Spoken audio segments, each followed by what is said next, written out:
Bab 302. Terjadi masalah. Golden Ye, matamu yang mana yang melihatku menantikan kedatangannya? Arthur Xiao, lalu Tuan Muda Ye telah melihat ke gerbang, bukankah menunggu Nyonya Muda? Awalnya dia ingin mengatakan bahwa kedua matanya sudah melihat ini semua, tapi memikirkannya, sepertinya tidak sopan untuk mengatakan itu, jadi hanya bisa mengubah kalimat lain. Aku melihat di pintu gerbang, kamu mengatakan aku menunggunya. Arthur Xiao, kapan kamu mengubah karir menjadi membaca hati orang? Arthur Xiao, baiklah, anggap aku tidak mengatakan itu. Benar-benar, jelas menunggu Nyonya Muda, tapi masih menolak untuk mengakuinya. Benar-benar tidak mengerti kedua orang ini kenapa bertengkar lagi. Tapi, memikirkan apa yang telah dia selidiki, mata Arthur Xiao menjadi khawatir. Nyonya Muda, kamu harus datang, jika kamu tidak datang, aku takut. Arthur Xiao tidak berani memikirkannya lagi. Lagi pula, pada hari yang begitu penting hari ini, Golden Ye ingin mengundangnya ke perjamuan, ingin memperkenalkan identitasnya kepada semua orang, sehingga semua orang tahu bahwa Claire Shen adalah istri Golden Ye-nya. Sebelum meninggalkan rumah, Golden Ye bertanya padanya, tetapi dia menolak. Wanita, kamu sebaiknya datang sebelum perjamuan. Jika tidak, aku tidak akan memaafkanmu. Golden Ye berkata dalam hati, lalu mendengus dingin dan membalikkan kursi rodanya. Di jalan bahagia, Claire Shen melirik waktu dan menemukan bahwa kurang 10 menit lagi pukul 8, tetapi mereka masih dalam perjalanan. Kakak, apakah kita akan segera tiba? Davin Ye mengangguk, iya. Setelah melintasi jembatan di depan, akan tiba di sana setelah 200 meter. Baguslah. Claire Shen tersenyum, jembatan itu dekat di depannya, dan dia bisa segera melihat Golden Ye. Dia tidak melanggar janjinya, dia bisa datang ke perjamuan tepat waktu. Melihatnya cemas, Davin Rinhan sedikit mempercepat kecepatan, tetapi tidak ada yang mengira kecelakaan akan terjadi saat ini. Ketika mendekati jembatan, sebuah truk kecil di jalan bergoyang dan melaju ke arah mereka dengan cepat. Claire Shen merasa ada yang tidak beres, ketika dia melihat ke atas, truk kecil itu sudah sangat dekat dengan mereka. Dia sangat ketakutan sehingga dia tiba-tiba kehilangan suaranya, menatap dengan mata terbelalak saat truk kecil itu menabrak mereka.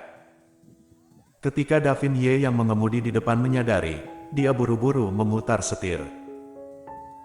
Dia juga panik, tidak menyangka ini terjadi. Ketika dia memutar setir, Davin Ye menoleh dan berteriak pada Claire Shen di belakang, "Claire, cepat menunduk."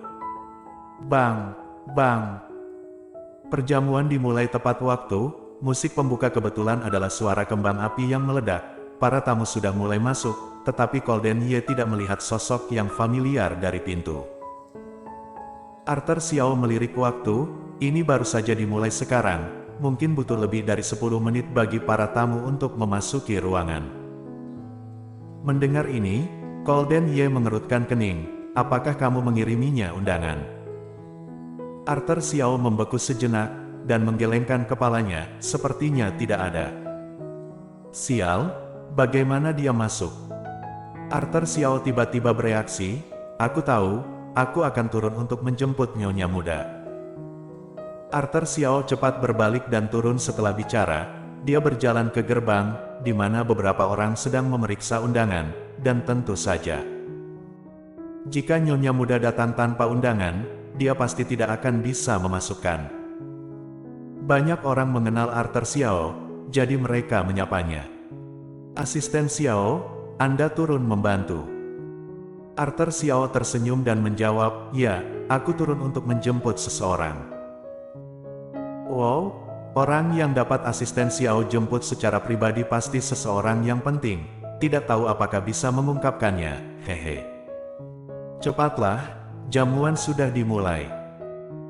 Arthur Xiao tidak akan memberitahunya, bagaimanapun, Tuan Muda Ye yang akan memperkenalkan Nyonya Muda secara pribadi, jadi apa yang dia katakan sekarang.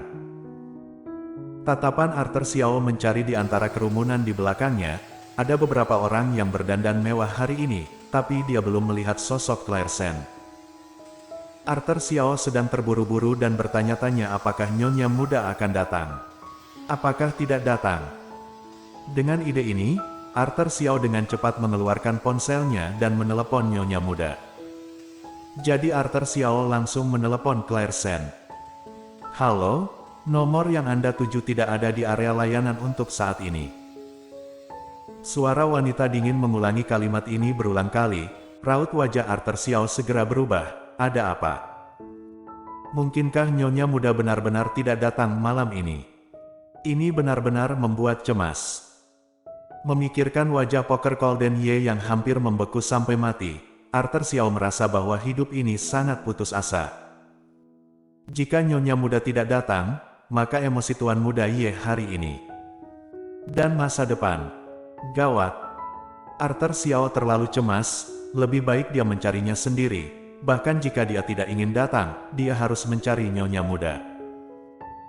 Memikirkan hal ini, Arthur Xiao meletakkan ponselnya dan berjalan keluar, tetapi dihentikan oleh seseorang. Asisten Xiao, apakah kamu akan keluar? Tidak bisa keluar saat ini. Arthur Xiao sedang kesal. Saat mendengar ini dia mengerutkan kening. Apa maksudmu? Ada kecelakaan mobil di jembatan, pengemudi truk kecil mengemudi dalam keadaan mabuk dan menghancurkan pagar jembatan. Kasihan, kenapa harus mengemudi saat mabuk? Tidak mungkin lagi untuk ke sana. Polisi telah mengambil alih tempat kejadian. Begitukah? Alis Arthur Xiao yang berkerut menjadi lebih serius. Jika pagar pembatas rusak dan tempat kejadian diambil alih polisi, apakah nyonya muda akan terjebak macet di sana? Dengan pemikiran ini, dia kembali ke lantai 2. Tepat ketika berjalan ke sisi Golden Ye, Arthur Xiao hendak memberitahu Golden Ye masalah ini, tetapi dia mendengar suaranya yang dingin. Apakah tidak datang? Tuan muda Ye, ada sedikit masalah. Jika tidak datang, maka biarkan dia. Ketika kata-kata itu jatuh, Golden Ye berbalik dan meninggalkan lantai 2.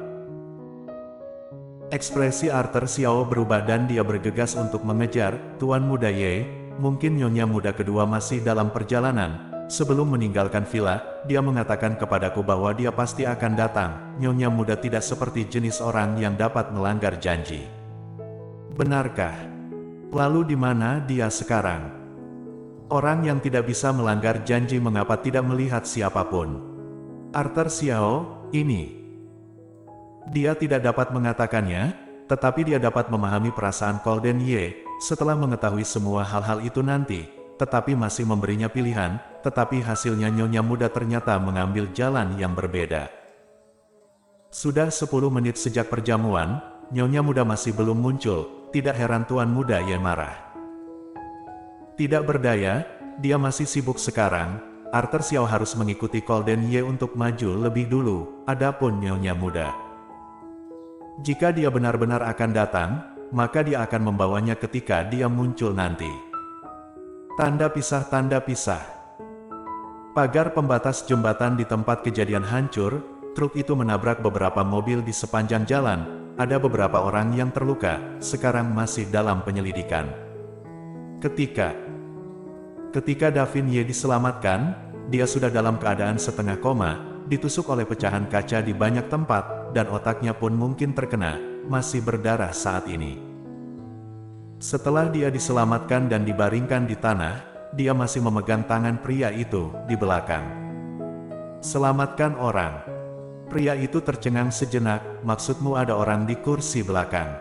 Ya, aku tahu, kami akan segera menyelamatkan orang. Bersambung.